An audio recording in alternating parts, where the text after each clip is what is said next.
You might hate Modi ji. You might hate us.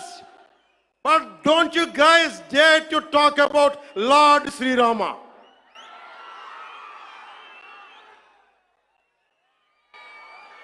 మన హిందువులుగా మనం బాధపడకూడదు.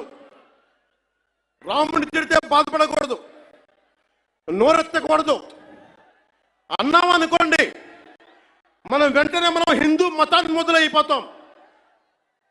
The moment we say we have to safeguard our religion, when you abuse Lord Sri Rama, none of us should feel bad about it.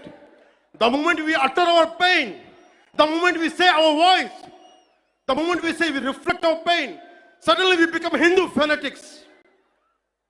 Would you dare to do the same thing to Islam? Do you have the same thing to do Christianity? No, you won't do it. Because Hindus are a docile society. They believe in karma. Let the God punish them.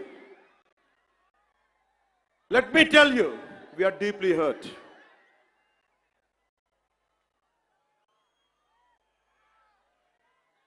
అంటే వీళ్ళు ఎవరినైనా ఏదైనా తిట్టొచ్చు, కానీ మనకు బాధపడే హక్కు లేదు. బాధని వ్యక్తపరిచే హక్కు అంతకన్నా లేదు. భారతదేశంలో సెక్యులరిజం అంటే హిందూ ధర్మాన్ని దూషించు, అపహాస్యం, అన్య మతాలను వెనకేసుకొస్తే అది true secularism according to the so called pseudo secularist. So called secularists, this is what they say. You abuse Sanatana Dharma. Not even a word against Islam, not even a word against Christianity. You won't dare to do it. That's the definition of secularism for you people. దశాబ్దాలుగా చూస్తున్నాం, ఇదేం కొత్త కాదు. చట్టాలు కూడా పనిచేస్తాయా? చట్టాలు కూడా ఎలా పనిచేస్తాయంటే సనాతన ధర్మాన్ని పాటించే వారిపై వైపు నిర్దాక్షిణ్యంగాను, సనాతన ధర్మం పాటించే వారి వైపు చట్టాలు ఎలా పనిచేస్తాయంటే నిర్దాక్షిణ్యంగా పనిచేస్తాయి. అన్య ధర్మాలు పాటించే వారిపై ఎక్కువ మానవత్వం, దయ చూపిస్తారు. ఇంకా దూషణ చేసే వారికి కోర్టులు రక్షణ కల్పిస్తాయి.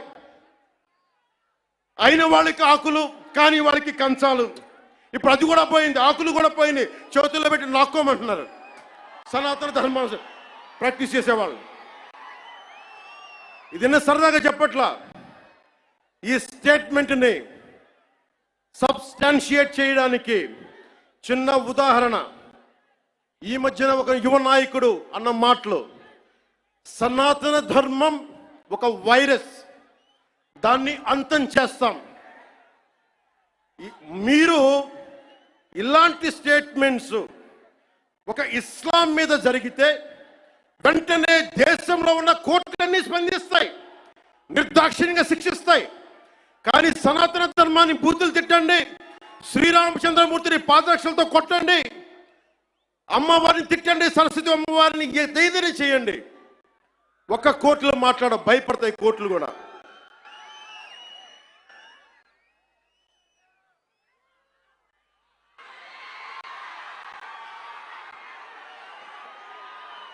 This is a classic case of justice.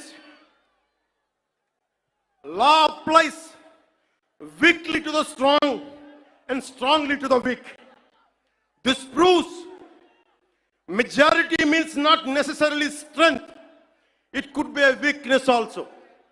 Because secularism is one way